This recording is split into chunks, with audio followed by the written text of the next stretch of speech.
Last time నువ్వు cricket bat ఎప్పుడు పట్టుకున్నావో గుర్తుందా? ఫోటో కోసం కాదు, మనసారా ఆడడానికి. గుర్తులేదు కదా? ఒకప్పుడు క్రికెట్ అంటే ప్రాణం. కాలేజ్ బంక్ కొట్టి మరీ చూసేవాళ్ళం, ఆడేవాళ్ళం. ఎండలో చెమటలు పడుతున్నా ఇంకొక ఓవర్ అంటూ ఆడేవాళ్ళం. సండే వస్తే గ్రౌండే మన ప్రపంచం. కానీ ఇప్పుడు జాబ్ అని, ఫ్యామిలీ అని, రెస్పాన్సిబిలిటీస్ అని మనం పెరిగాం. కానీ మన లోపలున్న క్రికెట్ లవర్ చనిపోయాడు.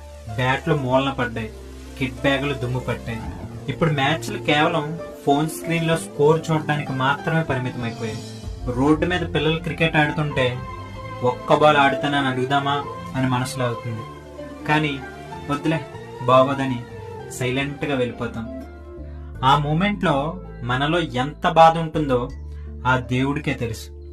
జీవితంలో గెలవడానికి పరిగెడుతూ మన అసలు సంతోషాన్ని అక్కడే గ్రౌండ్ లో వదిలేస్తాం. క్రికెట్ మనల్ని వదిలేదు, మనమే క్రికెట్ ను వదిలేస్తాం. Because of responsibilities. మీరు కూడా క్రికెట్ మిస్ అవుతుంటే కామెంట్ చేయండి.